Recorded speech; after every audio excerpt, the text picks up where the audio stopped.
Olá pessoal, sejam muito bem-vindos à aula 14 do nosso curso de Engenharia Civil, disciplina de Geometria Descritiva. Então, continuando nossos vídeos sobre os passos, as etapas do projeto arquitetônico, nós temos agora o quarto item, na verdade quinto, Quinto item, que é a planta de telhado. Na aula passada nós vimos sobre fachadas, agora nós temos planta de telhado. Nós estamos bem na metade, passando da metade da nossa saga de vídeos sobre passos do projeto arquitetônico. Essa parte vai ficar disponível para você postar até dia 4/6, na semana que vem, na sexta-feira. Pessoal, eu espero que vocês estejam postando. Se você não estiver conseguindo fazer, podem me procurar, que eu tento atender da melhor forma possível, fazendo com que sanem as dúvidas e a gente consiga desenvolver aí todo o proposto. Pessoal, então, planta de telhado. Então, eu vou falar aqui sobre algumas coisas que talvez é um mito ainda na cabeça de vocês. Por exemplo, não existe casa meia água, Primeiro mito. Quando nós vemos uma edícula, não sei se ainda persiste isso em algumas pessoas, talvez, que vocês conheçam, acredito que vocês já tenham isso, falar que uma edícula, por exemplo, é uma meia água. Não existe meia água, pessoal. Então, quando nós temos só uma direção de declividade, inclinação, nós falamos que a casa é uma água, e 2, e 4 ou 3, e assim sucessivamente, Depois, nas classificações dos elementos construtivos do telhado, nós temos algumas coisas que talvez não seja bem claro para vocês. Então, eu tenho certeza que todo mundo sabe o que é uma cumieira, Todo mundo sabe o que é um beiral, mas eu acredito que nem todo mundo sabe o que é um rincão ou água furtada, Tá aqui, olha, bem no encontro dos dois telhados. Acontece quando os dois telhados caem para dentro da casa, Tem essa direção. Por exemplo, nessa emenda aqui, ó, feito um L, tem de ter uma calha, porque houve aí um rincão ou água furtada. Outra coisa, essa cumieira, entre aspas, que desce da cumieira ponto mais alto até o beiral, ela chama espigão e não cumieiro, Ela chama espigão. No encontro da alvenaria com o telhado, não é calha, é rofo, A calha é aqui capita. Então essa parte, tem muita gente que costuma chamar tudo de calha, Então aqui nós temos 3 componentes do telhado que é metálico, Além de, caso for um telhado metálico, a telha também. Mas nós podemos ter rofo, que é esse que faz o encontro da alvenaria com o telhado, fazendo uma vedação.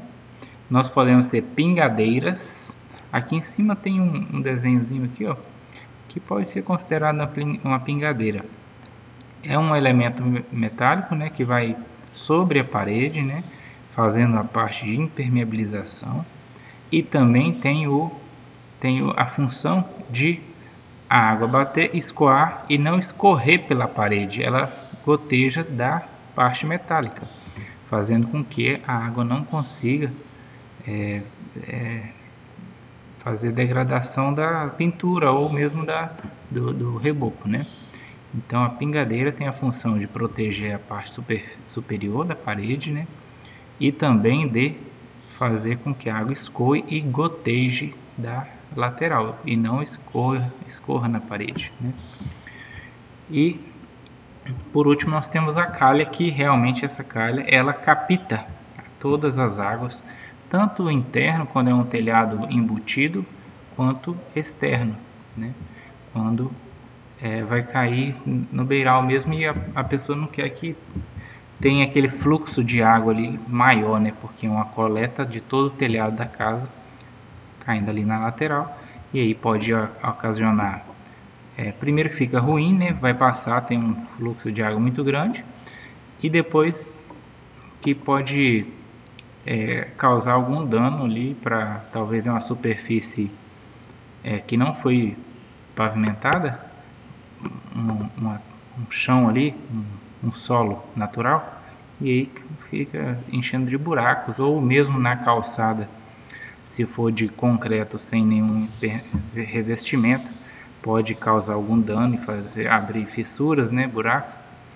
Então a pessoa capta essa água das laterais com calhas, né? Claro, se você tiver uma casa igual essa do desenho aí, que tem tantas águas, você vai gastar muito dinheiro com calhas, né? Mas é uma opção.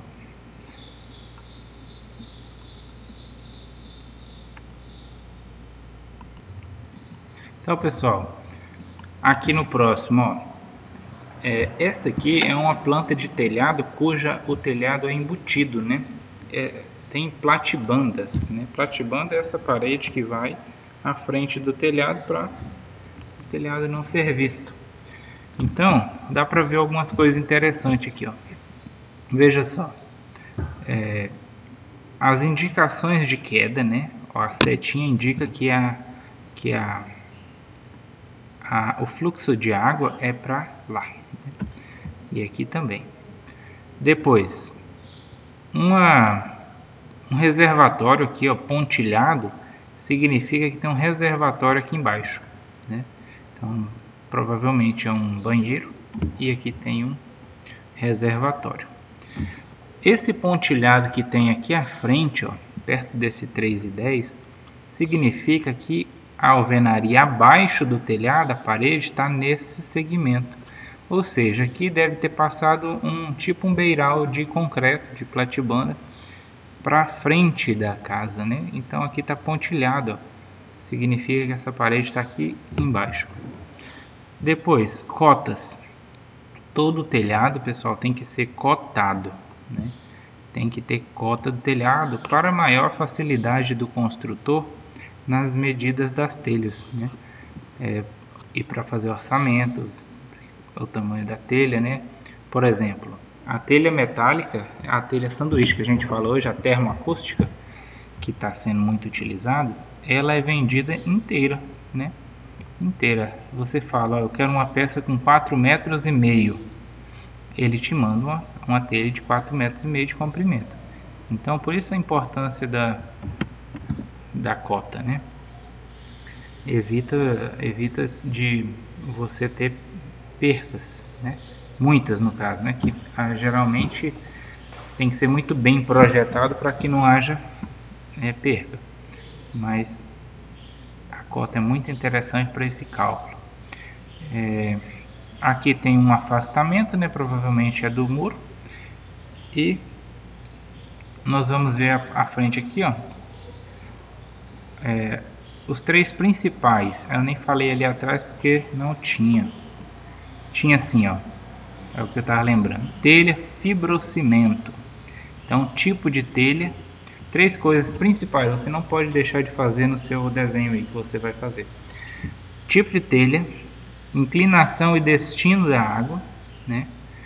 E cotas. 3 coisas principais. Aqui tá, ó. Cotas, todo cotado, beiral, ó. Se for uma casa que tenha beiral, pessoal, esse pontilhado aqui, ó, significa a limitação da casa, as paredes, né? Então dá para ver aqui que passou 60 centímetros. e a telha é metálica e a inclinação é 10%, né? E a cumieira está aqui, ó, nessa linha. Aqui não tem, pessoal, mas você pode puxar uma linha de chamada e falar cumieira, beiral, se tiver calha em metálica, né? Se quiser colocar a dimensão da calha também é bom.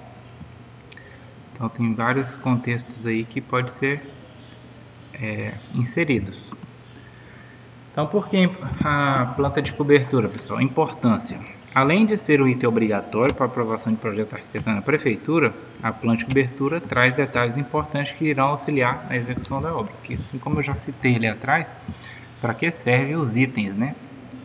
Dependendo do tipo de cobertura detalhe, o elemento pode ter um alto nível de complexidade, assim um custo elevado, mão de obra e materiais, podendo ser necessário elaborar mais desenhos de detalhamento. Então, geralmente, pessoal, planta de cobertura nesses projetos que nós fazemos, não tem muita detalhamento de telhado, mas se você for elaborar um projeto de cobertura executivo, né, que o pedreiro vai precisar desse projeto, muito detalhe, não pode deixar a critério do construtor, você tem que fazer os detalhes, né, desenhar os detalhes, por exemplo, tesouras, né, distância de amarrações das tesouras, né, as treliças, de quantos em quantos metros tem que fazer o travamento, né, os encaixes. Então você dimensiona isso e desenha, que aí vai chegar lá na mão do construtor, ele vai olhar e vai executar daquela forma, mais fácil.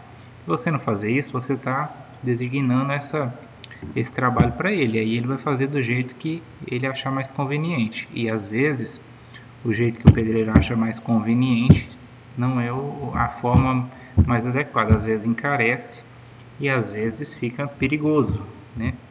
Então, quando você dimensiona, não tem como ele falar que não foi dado um norte, né? Uma planta de cobertura bem elaborada permite levantamento do quantitativo de materiais da obra e evita desperdício e falhas na execução. Exatamente o que eu disse, né? Ficar mais caro e ficar perigoso. Agiliza o processo de construção e evita surgimento de patologias construtivas. Pessoal, a cobertura para a nossa região norte, não pode usar o norte inteiro, é uma das partes mais importantes da casa, porque nós temos aqui praticamente 9 meses de chuvas, né? E você sabe que o que mais incomoda um dono de casa, um cliente, a gente, todo mundo acredita, é uma goteira, né? Imagine, eu sofri com isso. Lá em casa o forro é de gesso e deu uma goteira na varanda. E aí o que acontece quando molha o gesso? Ele incha, empreteia e, se persistir, cai, né? Então olha só o prejuízo, né?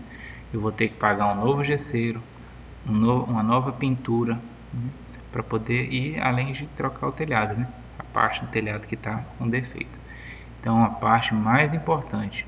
Por isso, da importância de ser bem projetado. Quanto menos calha na casa, melhor, né? Por exemplo, aqui, ó, nesse desenho aqui atrás, eu tinha calha aqui, ó, 1, 2, 3, praticamente 4 calhas. 4 calhas com platibanda no meio da casa que vai ter rufo dos dois lados. Então, isso não é o melhor método de você planejar seu telhado. Eu teria colocado essas calhas, uma calha só no meio, né? Uma calha no meio, de fora a fora, você teria só um ponto de destino de água, né? Evitaria os condutores verticais, evitaria tanta metálica, né? Porque aqui, ó, praticamente dobrou o tamanho da calha, e a calha é o mais caro dos 3 itens, entre rufo, calha e pingadeira, a calha é o mais caro. Então ele onerou aqui nesse projeto o custo da cobertura do cliente, né? Não teria feito assim. mas depende muito do projetista e depende também dos detalhes que quer se colocar, né? Às vezes pensa mais na estética do que na economia. Depende do cliente. Isso é uma conversa que tem que ter, não dá para condenar só olhando o projeto, porque cada projeto é personalizado para o cliente. Então, se o cliente quer assim, assim que vai ser. Elementos gráficos, eu falei lá atrás, né? Dos elementos do telhado. Vamos voltar aqui, ó.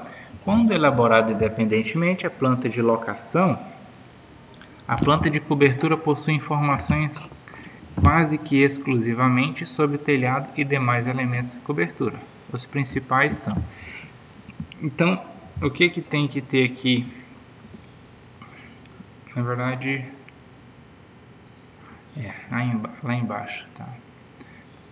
Então, a cumieira, eu já disse lá, linha divisória de águas, geralmente é o ponto horizontal mais alto do telhado. Espigão, também é uma linha divisória de águas inclinada, normalmente ligando a cumieira de alturas diferentes, cumieiras abeirais. Então, é aquela parte que inclinada, né? A cumieira inclinada, o espigão. Rincão ou água furtada é aquela parte que, linha coletora de águas, podendo estar inclinada ou horizontal. É aquela parte, pessoal, que a água cai para dentro da casa e aí precisa ser retirada, né? Em L, quando acontece um L de casa, acontece uma água furtada. Contorno do beiral. Linha que forma a poligonal fechada, coincidindo com a extremidade do beiral. Então, o contorno do beiral é como se fosse colocar calha em todos os lados da casa. Outros elementos, platibandas, chaminés, reservatórios, calhas, rufos. Ainda tem pingadeiras aqui, né? Que, querendo ou não, faz parte do telhado. Lajes, né? Às vezes lajes revestidas, né? Não vou fazer cobertura não, vou impermeabilizar minha laje com material asfáltico. Que é legal. Tem que ser bem feito, dá certo. Não pode deixar a laje crua, porque aí pode dar infiltração. E deu infiltração, vai ter um custo enorme para consertar, e se conseguir consertar. Quando a planta de cobertura associada à locação, não é o nosso caso, mas você pode fazer, os seguintes elementos devem ser acrescentados. Então, pessoal, se você quiser colocar de locação junto com a de cobertura, pode, né? Geralmente eu faço isso nos projetos, só que nesse aqui nós vamos desenhar separado. Vamos fazer só a planta de cobertura nesse passo. No passo seguinte nós vamos unir vamos fazer a planta de locação e de situação, né? São duas diferentes também. Então, indicação do norte geográfico, aquele Nzinho, né, mostrando o norte, contorno do terreno, contorno da edificação, espaços de terra, passeios, jardins, piscinas, etc. Que tudo que tem dentro do terreno tem que ser representado. Calçadas e simples do entorno do terreno e árvores de médio e grande porte existente ou futuras. Se fazer um paisagismo, pessoal, é importante porque, por exemplo, eu no paisagismo da casa preciso colocar eu tenho uma árvore na frente. Aí, bem lá, o rapaz coloca o padrão que passa um fio. Não vai dar certo, né? Então você tem que mostrar por esse fato, né? Se você vai ter um elemento futuro ali, eu não posso contrastar com outro, né? Então por isso que é importante a indicação. Elementos textuais da planta, né? Os elementos textuais de uma planta de cobertura fornecem diversas informações importantes. São elas: cotas dos beirais ou similares. Então, pessoal, cotas. Falei, seta indicando sentido de escoamento de água em telhados, as setas. Calhas e canalizações, pode ser calhas. Pessoal, canalização, eu vou citar uma, a vertical.